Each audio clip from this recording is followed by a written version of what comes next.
Glória Rosbock era uma professora de 49 anos que vivia em uma província no norte de Piemonte, na Itália, e desapareceu no dia 13 de janeiro de 2016.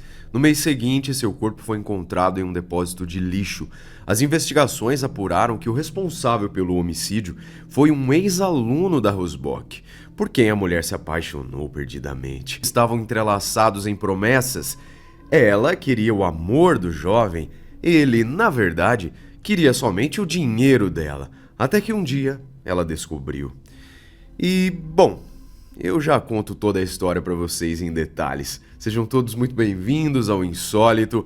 E o episódio de hoje, como vocês viram, vem lá da Itália, um país belo com muitas histórias românticas.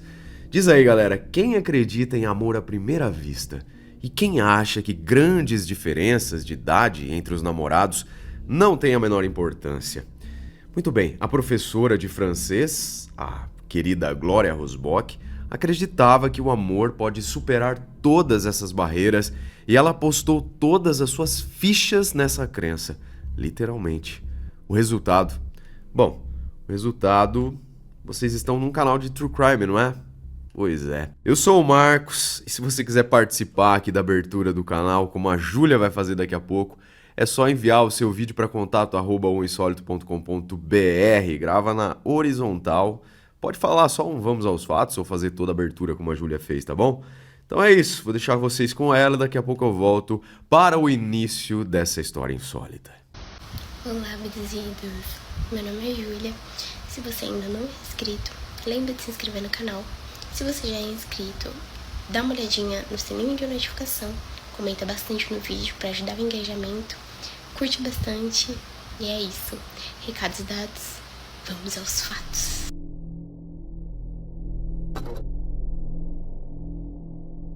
Em 19 de janeiro de 2016, um cadáver feminino foi localizado dentro de um tanque de drenagem na região da cidade de Turim, na Itália.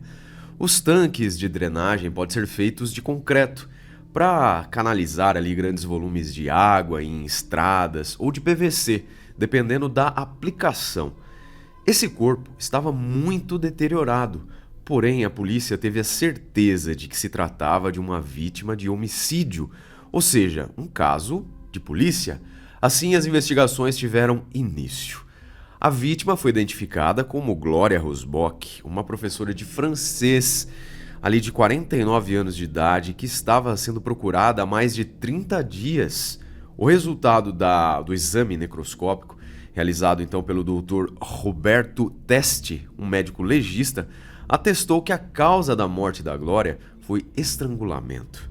O que nós sabemos, galera, sobre a senhora Glória Rosbock é que ela era solteira e vivia com os pais idosos em Castellamonte, uma pequena cidade da província de Turim. E como falamos, ela lecionava francês em uma escola secundária. Sua vida era bem tranquila e centrada ali nas atividades familiares, o que significava que nas horas livres, dos compromissos escolares, ela acompanhava os campeonatos italianos de futebol pela televisão em companhia do seu pai, o Ettore. Então, completando o perfil da Glória, ela era uma mulher calma, sem vaidade e que levava ali uma vida bem simples, pacata, digamos. Como quase todo mundo, ela tinha alguns amigos com quem ela gostava de conversar e era estimada pela sua inteligência e também pela sua educação. Talvez a única coisa diferente na vida da Glória, e digna talvez de uma observação aqui, é que ela nutria uma afeição especial por um ex-aluno, um cara chamado Gabriel De Filippi, que ela conhecia desde 2005 já. Com o passar dos anos, o rapaz foi se transformando em um amigo próximo, na verdade, próximo demais. Dona Marisa, a mãe da professora Glória, não aprovava essa amizade, pois a filha e o Gabriel até costumavam sair juntos, para um sorvete, uma pizza, ali coisas triviais, não é? Seria apenas um relacionamento entre pessoas de duas gerações diferentes, onde Glória possivelmente fazia o papel ali de mentora, até porque Gabriel sempre foi bastante problemático, talvez. Bom, ele foi criado, o Gabriel, sem o pai. A mãe dele vivia sozinha e ele também tinha um meio-irmão, Desde bem novo, então, o menino deu muita dor de cabeça para a família. Apesar disso, ele era querido e frequentava a casa da professora Glória. Muito bem, galera, sabemos disso porque os pais da Glória declararam que não aprovavam essa amizade, como eu acabei de falar. Menos ainda quando em 2014 a Glória veio com uma história bem bizarra de possivelmente se mudar com o Gabriel. Galera, o Gabriel tinha 18 anos para Côte d'Azur, na França. Nem sei se é assim que pronuncia, tá? Quem for francês aí ou falar francês, por favor me corrija se eu estiver errado. Veja só, esse plano aí, Glória 49 anos, o rapaz 18. Os senhorzinhos aí, pais da Glória, ficaram meio arisco com a ideia, não é? Esse plano também apresentava um lado romântico entre professora e aluno. Então passou agora aí realmente a história para o lado romântico. Não tinha mais essa questão aí de que os pais delas achavam, né? Os pais dela achavam que ela estava só meio ali naquele papel de professora, né? Trocando uma ideia com o aluno. Sabemos, não é? Mas então, galera, esse plano aí romântico só poderia ser concretizado se houvesse então dinheiro suficiente para fazer um investimento que o Gabriel dizia que seria excelente para eles, então, terem um negócio próprio e lucrativo lá na Riviera Francesa. Parece que o carinha aí tinha um plano. E dinheiro a professora Glória tinha, perto de 200 mil euros. As economias de uma vida toda, galera. Chegamos naquele ponto da história que vocês, como investigadores atentas que são, já olharam a fatia do pão e observaram uma pequena manchinha de bolor se criando ali, não é? Prejuízo financeiro, não é? Aqui não tem nem como fazer muito suspense, tá, pessoal? Todo mundo que segue aqui os nossos relatos já pode imaginar o que aconteceu. A Glória Rosbock investiu 187 mil euros e claro que ela não teve retorno nenhum. Então, em 28 de setembro de 2015, depois de inúmeras conversas com o Gabriel, ela entrou com uma ação contra o rapaz. Aí entra na história o advogado da Glória, um cara que se chama Stefano Caniglia. E a ação movida contra o Gabriel De Filippi era referente ao dinheiro que nunca foi devolvido. Porém, os detalhes contidos nesse processo foram úteis mais tarde, quando aconteceram ali as investigações sobre a morte da mulher. A Glória explicou ao advogado que a amizade entre os dois continuou ao longo dos anos, evoluindo para uma relação cada vez mais íntima. Entre aspas, posso dizer que o nosso relacionamento se tornou mais próximo, apesar da diferença de idade, e sua personalidade muito persuasiva me levou a confiar nele. Em meados de agosto de 2014, ele me ofereceu um emprego completamente novo e diferente do atual, em relação à empresa imobiliária dele. Foi nessa ocasião que o rapaz cogitou, galera, um futuro juntos ali para o casal, não é? Que dá pra imaginar, de repente, que a Glória, já 49 anos, sempre foi professora, apesar de todo mundo dizer aí que ela era muito querida pela inteligência, por ser uma excelente professora, uma pessoa responsável que vivia ali com os pais idosos. Sei lá, aqui a gente pode pensar que existia, assim, dentro dela, de repente, uma solidão, não é? Uma carência, e isso daí foi um elemento facilitador pro Gabriel aí, né, que era um jovem, muito possivelmente problemático, como já disse aí a fonte do caso, cara persuasivo, boa aparência, então foi um prato cheio para ele, né, pegar aí a tia já de certo modo, né, e jogar um verde nela, mas vamos ver o que aconteceu porque não termina aqui. Na verdade, galera, o espertão aí do Gabriel se aproveitou de um jantar com a ex-professora, então ele começou a insinuar que eles poderiam ficar juntos. Vai vendo, foi assim que tudo aconteceu. Caso se mudassem para Antibes, na França. Lá eles viveriam então em uma pousada com tempo para usufruírem a vida como, de repente, um casal. Foi assim, com doces palavras, que o Gabriel conseguiu arrancar da mulher aquele valor bem alto, né, que já mencionamos aqui. Mas claro que quando ele percebeu que a mulher ia dar o dinheiro, foi o início do fim. Como em toda a história de True Crime, galera, essa também guarda aí um quê de não clareza na parte aí que fala sobre o período de 2015 e 2016. Todas as matérias não deixam muito claro o que estava rolando de fato entre a Glória e o Gabriel nesse período aí que eu mencionei, né, 2015 e 2016. Assim, nós não temos como saber se a mulher estava totalmente decepcionada e furiosa com o rapaz ou se ela ainda gostava dele. Não sabemos, tá? Pode-se criar aqui várias hipóteses. De repente que o cara também falou que investiu e não deu muito certo. Então a mulher também não tinha como saber. E ficou aquele imbróglio ali, falar... foi só uma cagada grande, né? Ou não. Ela viu que o cara tava querendo só a grana dela também, né? Não dá pra saber. Os fatos são que em 13 de janeiro de 2016, um dia particularmente frio, a professora saiu de casa às 15 horas para se encontrar com o Gabriel de Filipe. Mas ela mentiu aos pais, dizendo que iria participar de uma reunião lá na escola onde ela trabalhava. E nós sabemos, a mulher não retornou para casa naquela noite de janeiro. Nós não queremos nem pensar na preocupação dos pais dela, os idosos. Enfim, galera, um primo da desaparecida então registrou o caso na polícia. E no longo dia seguinte, as buscas começaram em todo o perímetro ali de Castellamonte. A força-tarefa composta por policiais, bombeiros e voluntários, um total de mais ou menos 100 pessoas, reviraram ali toda a pequena vila, mas nada foi descoberto. Claro que a história entre a vítima e o ex-aluno colocou o rapaz no centro da investigação.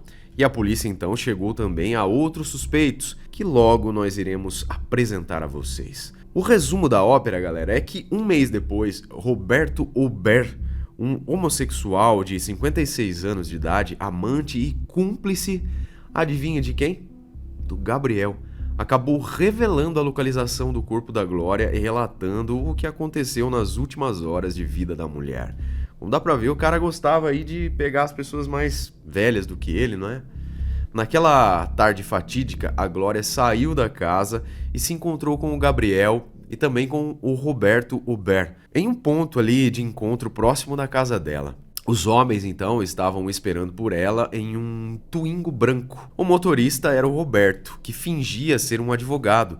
Já o Gabriel ia no banco de trás e Glória estava sentada no banco do carona.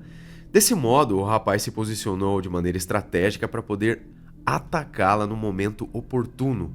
Segundo Roberto, a professora estava tão distraída conversando ali com ele que não percebeu, o comportamento dos dois, não percebeu de repente um comportamento anormal entre eles. Isso tudo durante o trajeto do veículo que seguia ali para um aterro próximo da floresta de Valperga. O Gabriel ainda pediu durante o percurso que a Glória desligasse o telefone celular e entregasse para o motorista.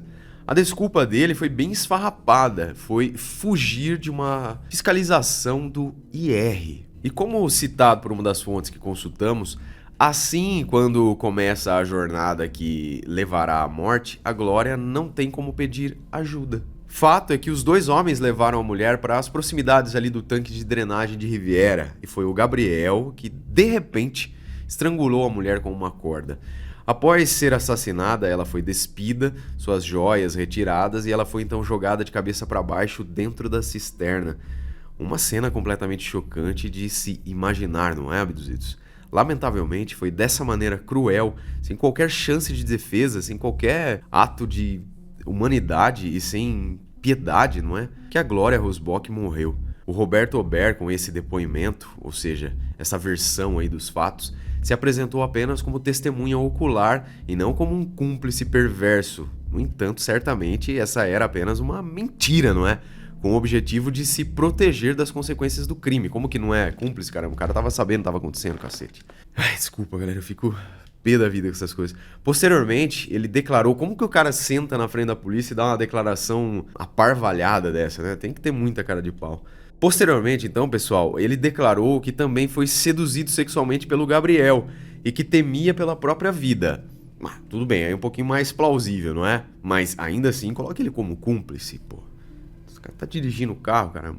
Por isso ele obedecia, então, né? Por temer pela vida dele, obedecia aos mandamentos aí do jovem amante manipulador. Gabriel de Filipe, então com 22 anos, não era nenhum debutante na atividade criminosa da extorsão, como podemos ver, não é?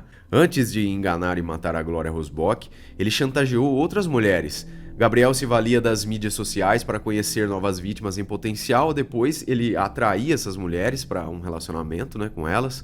Então o rapaz passava para a fase da chantagem. Ele exigia dinheiro para não publicar as fotos tiradas durante ali os relacionamentos íntimos deles. O profissionalismo dele ficou evidenciado pelos 15 perfis ativos no Facebook, dezenas de disfarces e sexualidade múltipla. Ele vivia diversos relacionamentos instáveis ao mesmo tempo e fazia uso de drogas. Um canalha completo, com pouco mais de 20 anos de idade já à altura desses fatos. E a criminóloga italiana Ursula Franco analisou esse caso aí e fez considerações sobre como pessoas vulneráveis facilmente se tornam vítimas de monstros como o De Filippi. Atores, não é, que possuem ali facilidade em criar uma falsa relação de intimidade e confiança. Certamente um cara que possui aí um distúrbio de ordem psicológica, né, psiquiátrica, sei lá, porque um cara conseguir fazer isso, manipular as pessoas, principalmente as mais velhas já, né, mostra que tem aí um certo grau de psicopatia ou qualquer coisa do gênero, né? Obviamente que eu não sou especialista, galera, não sei, mas é a percepção que eu tenho de ver o cara, né? Porque tem que ter muita frieza, tem que ter ausência de sentimento pra manipular uma pessoa a esse ponto, não é? Pensa, ele sabia que a Glória só tinha aquela grana lá. Pô, ela com 49 anos já quando tudo aconteceu e juntou toda essa grana aí, era só isso e o cara pega pra fazer pra ele, né? Fazer investimento, merda nenhuma. A gente tende a acreditar, né, que o psicopata é só o cara que é o assassino, mas tá cheio aí, galera. Essas pessoas que dão golpes em idosos, pra mim, tem uma psicopatia aí. Só não chegou ainda no extremo, que é matar, mas tem, né? Porque tem que ter muito sangue frio, muita falta de humanidade. Mas voltando a falar aqui da criminóloga italiana e a Úrsula, ela acrescentou ainda, gente, que o Gabriel era um sujeito que sofria de um grave transtorno de personalidade, tá vendo?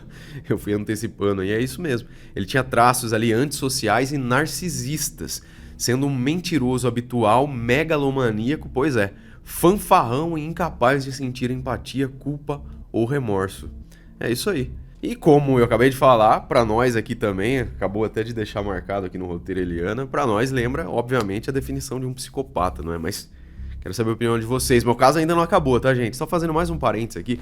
Às vezes eu dou umas saídas aqui do roteiro, gente, porque é pra me expressar, tá? Esses dias aí eu li um comentário de um inscrito aí falando que eu tô fazendo devaneios durante a história, mas, velho, não é devaneio, gente. Eu vou compartilhar aqui com vocês porque eu respondi pra ele muito respeitosamente. É só a minha opinião, afinal de contas, sou um ser humano aqui, tá? Não sou uma inteligência artificial que tá narrando, porque tem um monte de canal que coloca uma voz de IA e narra o texto de cabo a rabo sem emoção, né?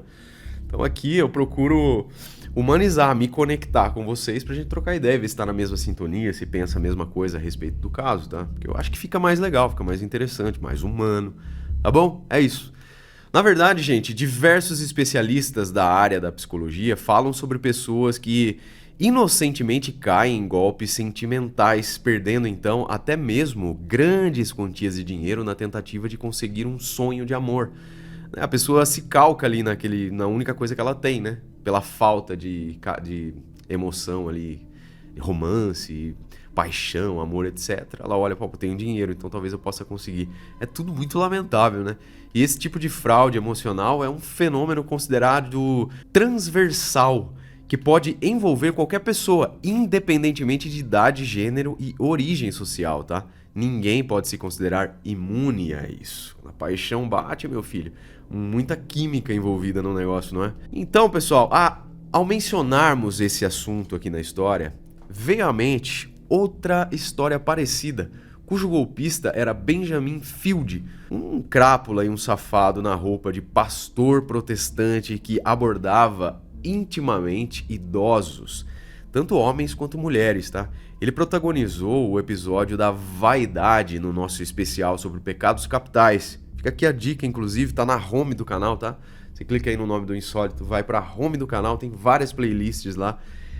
Essa playlist está escrita como Pecados Capitais, é um crime relacionado a cada pecado. Tá bem interessante essa playlist, tá, gente? Fica aí a dica, acho que foi um especial feito em 2022 ou 2023, salvo engano. Mas retornando então aos finalmentes do episódio de hoje, as investigações levaram à prisão do Gabriel De Filippi e também do Roberto Aubert, em 19 de fevereiro de 2016 por homicídio e ocultação de cadáver.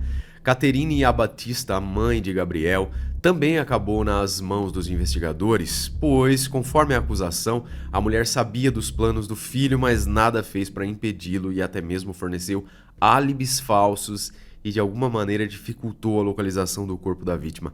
É mole, gente.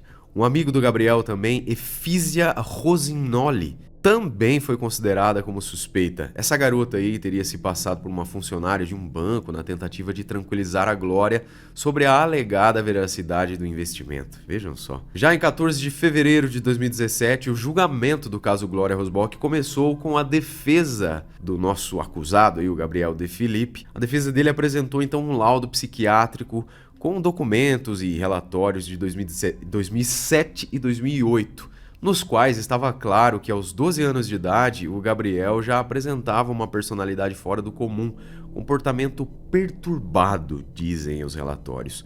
Sua condenação, então, foi anunciada em 14 de dezembro de 2018 pelo Tribunal de Apelação, que o sentenciou a 30 anos de prisão por homicídio voluntário e supressão de cadáver. Já o Roberto recebeu, então, uma pena de 19 anos e, no ano seguinte, a mesma pena, né, foi reduzida para 18 anos e 9 meses. Por outro lado, a Caterine Abatista, a mãe do cara, né, foi absolvida da acusação de cumplicidade no assassinato.